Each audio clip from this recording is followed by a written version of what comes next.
Hey Alan, how you doing, man? You all right? Yeah, I'm doing great. How you doing? I'm not too bad, thanks for asking. Obviously, I wanted to speak to you about EBI 26 that you've got coming up now, which is quite a big event to prepare for. But before we get onto that, I wanted to talk about your kind of like journey up to this point so far, because you've kind of, I would say, over the last like 2 years, become one of those people that's like the face of EBI. Do you know what I mean? After winning it twice, it's something that not a lot of people do, you know? Yeah. Um, yeah, no, it's pretty cool to have it's cool to have that accolade to have won it twice. Yeah, like it's like I remember I think the first one was like 2014, which is like when I started and watching all those events and seeing like Gary Tonin and like Geo and yeah, all them just like winning a bunch of different titles. So it's cool to be in that position now. Yeah, for sure. I mean, I think when EBI first came around, it was kind of dominated by a few people, but since then, like especially since coming back, because you did that first one back, EBI 19, after a couple of years away, and I think since then it's been much more spread out, where there's like so much more talent all around the US and around the world that different people win pretty much every time now, rather than the same handful of people winning multiple weight classes. Yeah. No, it's definitely been stacked. And then I mean also too, I mean, like now EBI is like sometimes it's got combat jiu-jitsu, sometimes it doesn't. So I feel like depending on the event too, there's like a different like kind of crop of people that like some people that are willing to do combat jiu-jitsu, and then when there's not combat jiu-jitsu, it's like I feel like you see like a lot of like I don't know, you see some like high level jiu-jitsu in there. And then you see high level jiu-jitsu even when it's combat jiu-jitsu, it's just who's like down for it. Yeah, for sure. I mean, you obviously, I think both of yours were regular EBI rules, weren't they? But Yeah, they were like no striking. yeah, but you obviously done Combat Jiu-Jitsu World sort of, I think, in between the two of them, didn't you? Yeah, I did one yeah, the first EBI I did was like 2022, and then I did Combat Jiu-Jitsu 23, and then the other one was in 24. Yeah, so did good there. I got to the finals, and then yeah, had the finals. I lost to Andrew Tackett in the finals there.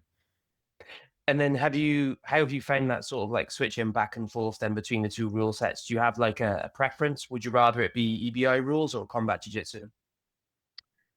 Um Honestly, I'd rather it not have the strikes. I just it's just what I train most of the time, but I think at the same time, like I don't particularly mind the strikes. I think it's just it's martial arts. You wanna think about it at least a little bit. Like I always try to train and like be aware of strikes, but at the same time, like part of the fun of jiu-jitsu, I think, is that you don't have to get hit.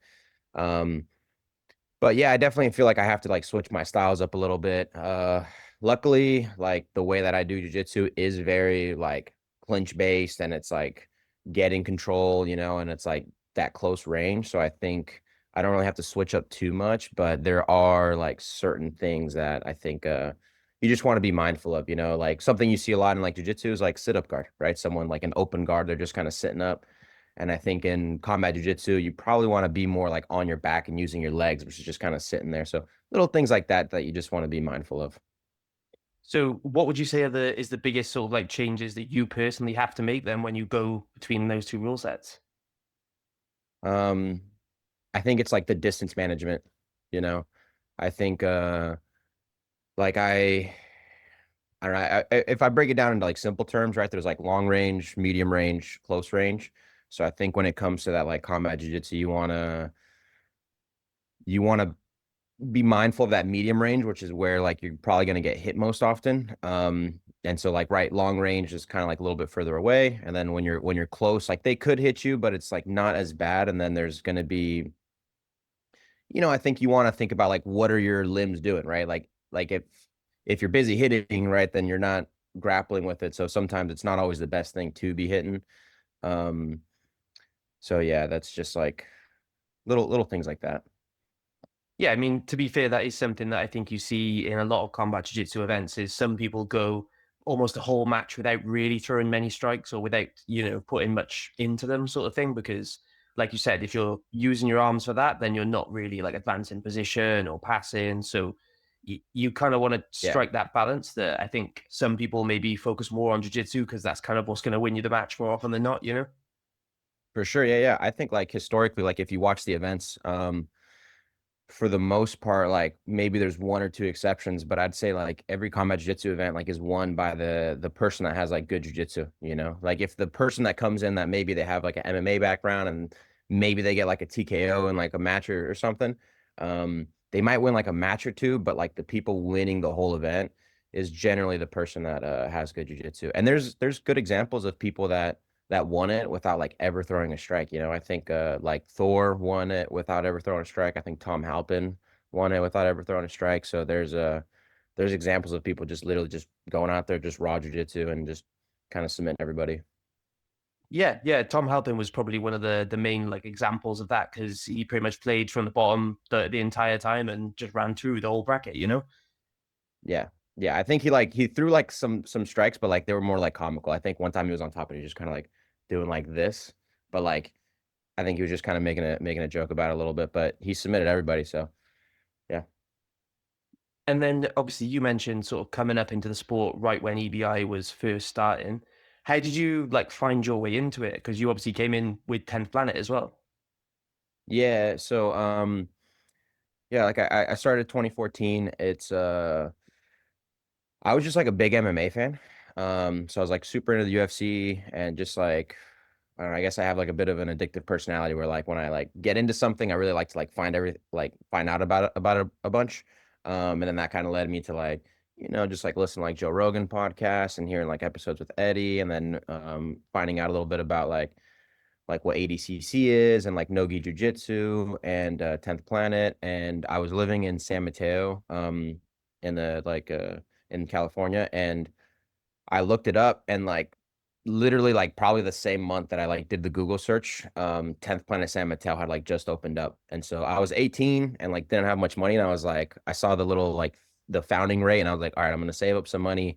And then like a couple months later, I like showed up to my first class. And then like after the first class, like right away, I was like, man, this is like really fun. Like I don't know that I was like thinking like too much of ahead of about like competition and like that kind of aspiration, but I just knew that it was like super fun. I really enjoyed doing it and I could see myself doing it like forever kind of thing. Nice. And you mentioned, I think that's a really common thing where no one really goes into the sport thinking they'll make it a career. Like that's not really a thing unless you're, you know, sort of like pushed into it for a really young age. There's not many people that sort of have those high aspirations from day one. Would you say there was like a tipping point for you or like a moment that the penny sort of dropped where you thought you might be able to do this as a career? Um, I mean, there's like a few things. Like I think like initially I competed like a month or two into training and I remember getting like submitted like immediately and thinking like, all right, I gotta like train like way more and do better. And then the next time I like actually won my competition, I thought like, all right, this is like it was a cool example to show myself that like if I like apply myself and like do something I enjoy that I could actually do well. And then I think for me, where I really felt like I could probably make this a career was like 2018, I graduated from college like earlier in the year. And then later in the year, I did Nogi Worlds as a brown belt and I got third. And every time I had ever done Nogi Worlds, like I never did very good. But that was like the first time like I saw myself on the podium of like, you know, like a world stage. And I remember just like, even though I didn't win, I felt like the difference between where I was and that first place wasn't too far off. And I was like, just realizing like, man, that was like the first year where I didn't like all I did was just jujitsu and just dedicated myself. And I saw like, you know, a decent result there. And I felt like I could really take this far. And then like the following year I ended up winning Nogi World at brown belt. And so I think that that helped a lot. But I would say the bronze medal um was like a huge tipping point for me to just kind of see that like I belong like at this level. Yeah, and I think you've hit the nail on the head as well. The difference between any of those positions on the podium is in many cases, I think it's not even any difference at all. It's just like that split second reaction that was maybe too slow, or you know what I mean? Those points that were scored Yeah. early on that you can't really recover from sometimes. Like it's a game of inches, you know. That's what people always say about everything like this. And I think that really applies when you get to that like, you know, semi-final level of any sort of like major event. Any person could really hit the podium, sorry, could hit the top of the podium from that point. You know what I mean? It's just a game of inches, like I said. No, 100%. Exactly. And then obviously you had, like you said, your experiences at EBI over the last few years as well, and you've kind of slowly but surely like hit the highest level, I would say. And then you've been going to ADCC trials in between those as well. But obviously each time at ADCC, you're reaching that same sort of like quarterfinal kind of like level. You know what I mean? 4 or 5 matches in where you're having like deep runs, but not quite making it to the top. Would you say that there's something that you've either like concentrated on changing or something that you've maybe sort of like been able to work on more to fit better into ADCC rules? Yeah, I think probably like the tactics is like a big part. Definitely like ADCC is like a huge goal, and it'd be like such a shame for me to like stop competing and like have never made it to the world championship. So it's definitely like it's big on the brain. And like this next EBI 2 is coming up and it's gonna be on the same weekend as like East Coast trials. So then I can't do East Coast trials because I'm doing this instead, but they'll still be West Coast next year. But like before Eddie hit me up that this was happening, like I had it in the brain, like I was thinking about ADCC trials, and I think it's just kind of like the tactics of it because obviously like wrestling is a big part, and then ADCC trials too is like it's like a 6 minute match. Could be 6 minutes plus 3 minutes with the overtime. And if you've ever done the overtime at a trials, like it's exhausting. So definitely like cardio is a big point in the strength and conditioning. And I think too, just like the tactics of like I don't think I have bad wrestling per se. Like I think I can handle myself well in like the hand fight. And I think I can apply like wrestle jitsu like decently enough. So I think it's just kind of understanding my strong points, understanding like how to take advantage of the things that I am able to do in the stand up, but at the same time, like being aware of the wrestle jitsu aspect. Like I don't need to get into a wrestling match with people, and like I need to make sure that I'm focusing on like my own strengths and yeah, just like little tactics of like knowing how to shoot in, how to deal with the front headlock, how to stuff like that. I think I don't want to overthink the wrestling aspect. I want to make sure that like the jujitsu part that I dedicate most of my time to is like what shines through, but make sure that that maybe like just kind of you want to understand the weaknesses, like I'm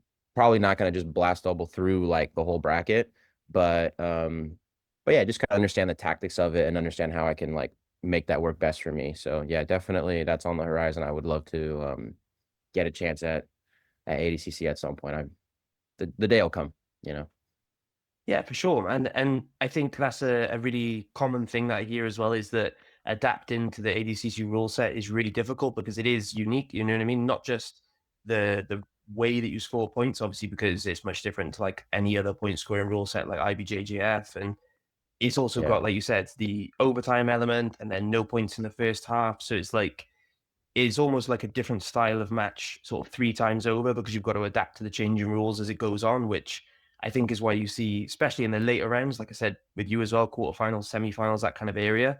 A lot of the time, people are losing on like penalties or single advantage scores. That they're not like it's not like IBJJF matches where you do tend to see more often than not 2, 4, 5 points on the board kind of thing. A lot of ADCC matches late into trials are really, really narrow. You know what I mean? Unless someone has kind of just blown through the whole bracket. Yeah, yeah. No, it happens sometimes, but yeah, for the most part, it's like it's tough. Yeah, and like where I compete like 77 kilos and the North American trials, it's like, they usually max out. So yeah, it's like 250 people. So yeah, it's a war of attrition a little bit, and then it's definitely the tactics of it,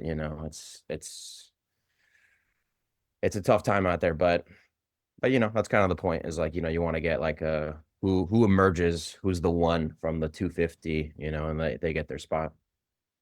Yeah, for sure. And you mentioned obviously choosing to do EBI 26 over ADCC trials this year. Can I ask what was it that sort of like pushed you into one way over the other?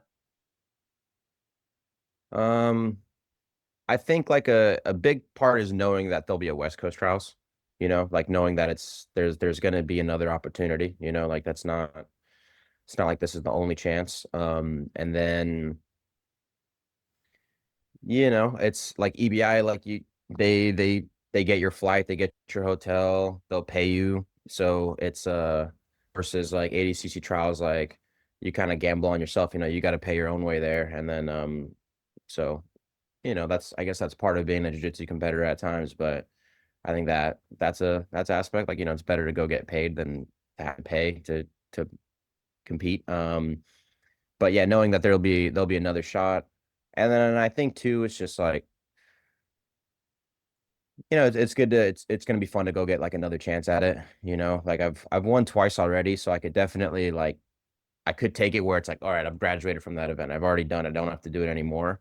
But I've never won the combat like version, even though like it's like I go in and they'll probably like market it where it's like I'm the two-time champ, and I suppose I am in a way, but I do feel that chip on my shoulder a little bit, like because I did lose the Combat Jiu-Jitsu Worlds final, and so in a way, I still feel like I'm just like one of the contenders in the bracket, and so yeah, it'd be good to just kind of get that as part of the resume, you know. Yeah, and I think it's important as well that nowadays, like where jiu-jitsu is now compared to even like 3, 4 years ago, there's quite a lot of different like professional level events that people are now able to kind of build a career without even doing ADCC or IBJJF Worlds. There's that many like decent paying opportunities around either America or even further afield in Europe or in Brazil that guys can have like a regular competition schedule. Obviously, as long as you've got a big enough name to kind of get those opportunities in the first place, then Yeah, you can actually make a living, all year long and actually make like a bit of a name for yourself without ever getting to ADCC. You know what I mean? yeah, yeah, and then who knows too? Like maybe like having the resume of like being if God willing at all, like you get three-time champ, like that might be like a way to get invited to ADCC. Who knows? Yeah, for sure. I mean, they've obviously prioritized like trials medalists a lot of the time, but they have given Uh-huh. invites to like gi world champions and guys that just have, like you said, like a strong resume outside of ADCC that you'll bring like something different to the bracket. Yeah, yeah, for sure. I mean, that's kind of like when you think back to like the way ADCC like first started, it was all based around like the style versus style, like, okay, let's get the judo guy, let's get the wrestler guy, let's get the gi jiu-jitsu guy, let's get, the luta libre guy, and like let's just see the different styles. And so yeah, I feel like I can be a strong representative for the sub only community, I suppose, from like the EBI accolades.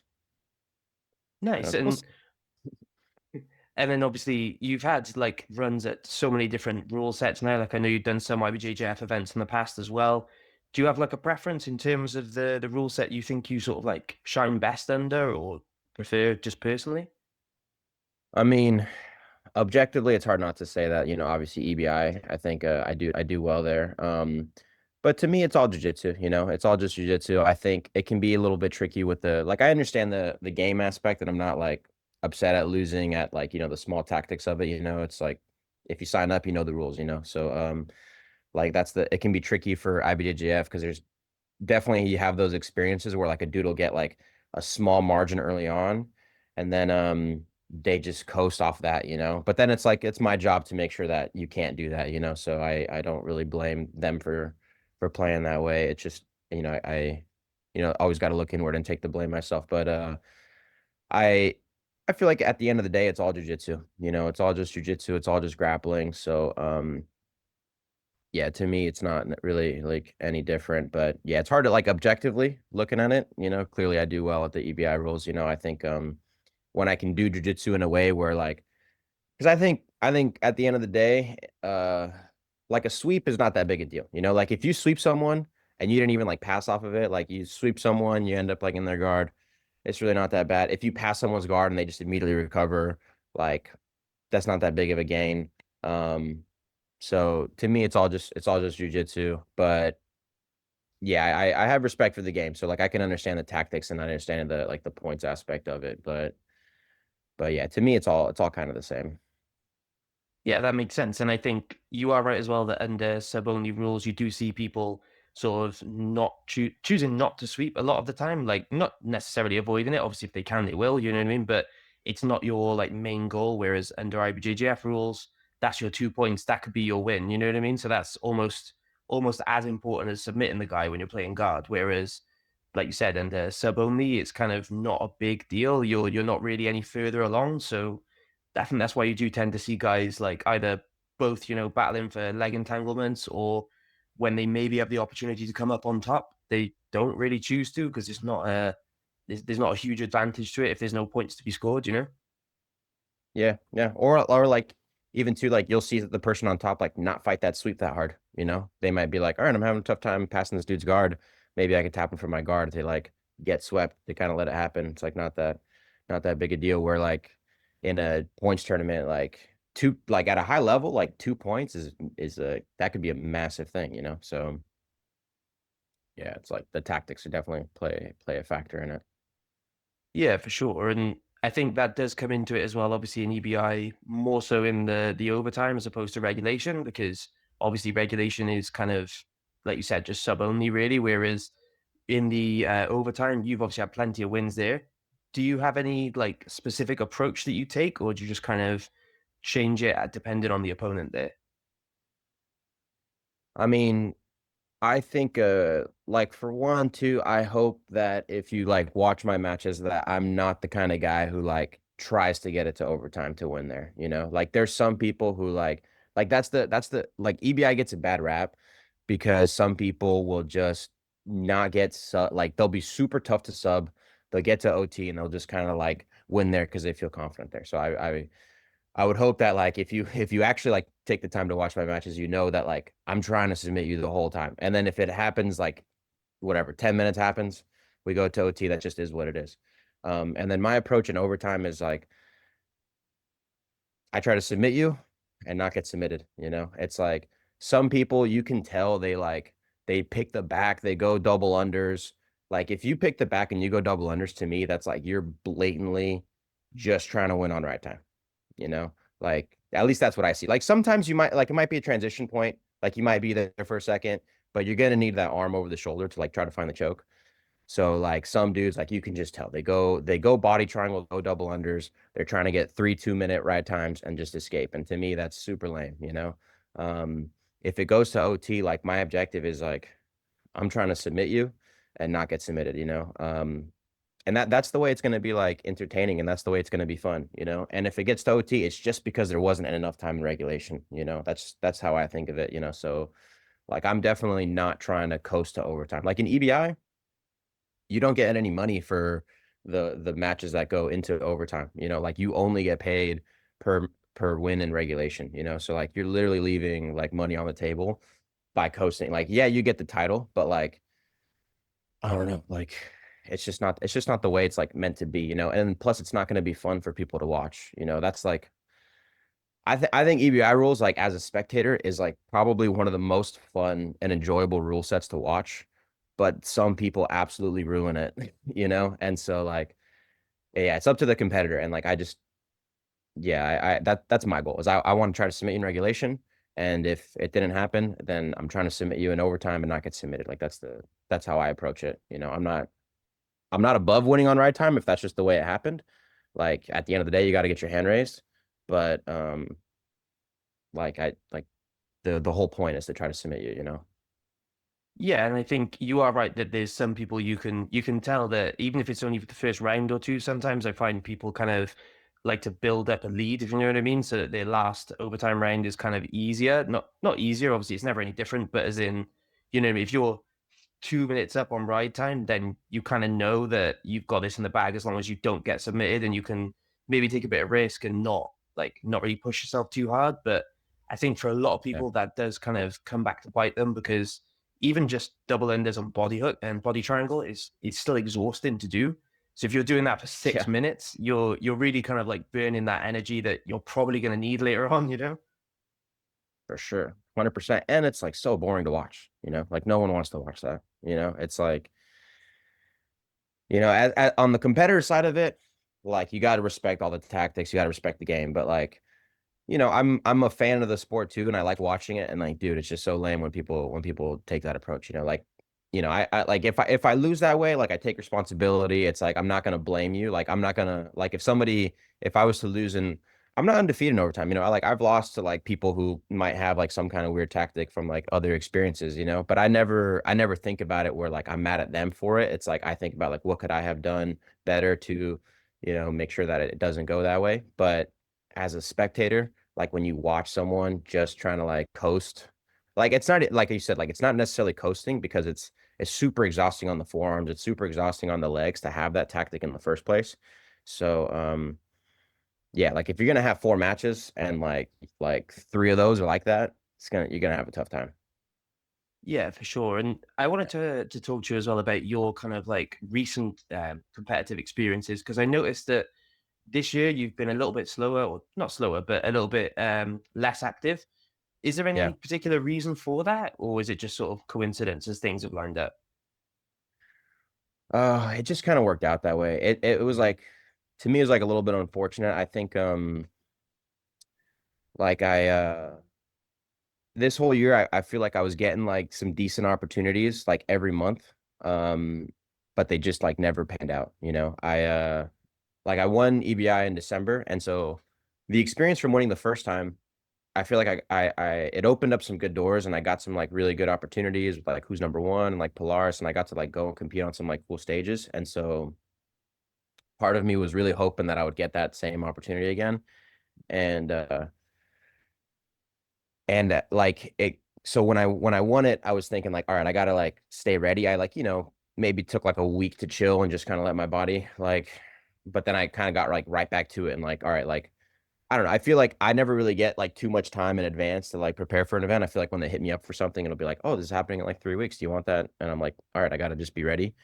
Um, so yeah, it like happened in December, and then in like I made like a call out too to be on the UFC Fight Pass Invitational. And so I was really hoping that one of those would pan out. And then Eddie texted me in like January and being like, "Hey, just expect a message from UFC Fight Pass." And I was like, "All right, sick." I knew they had a card coming up in March, and so I was hoping that that would happen. Time went by, and they like never hit me up. And then in like I was like, ah, whatever. And then in like March, I got hit up about maybe being on Who's Number One in like April. I was like, all right, sick. And then that didn't happen. And then in like April, they hit me up about maybe being on the I was supposed to be on the like the UFC like reality show.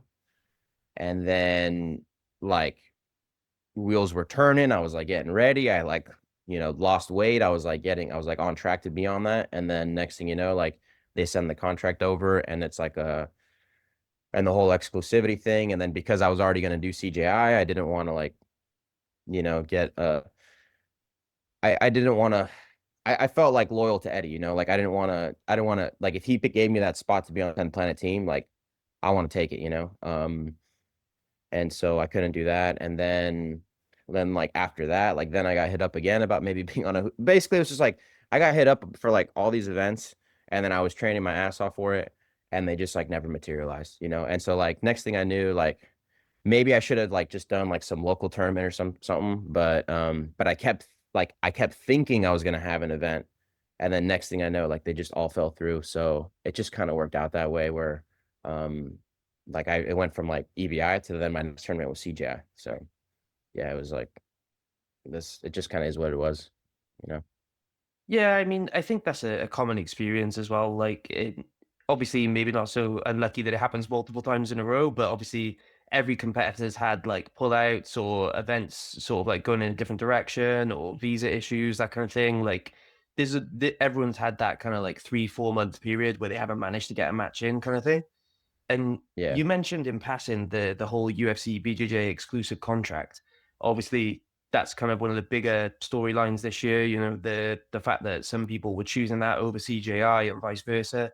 So, can I ask if CGI wasn't an issue, or looking forward now, where CGI is either not coming back or there's no set date for it or anything, would you still hesitate to sign like an exclusive contract with UFC BJJ, or would you not really mind anymore? No, I don't think I was like super bothered by the exclusivity aspect of it, you know.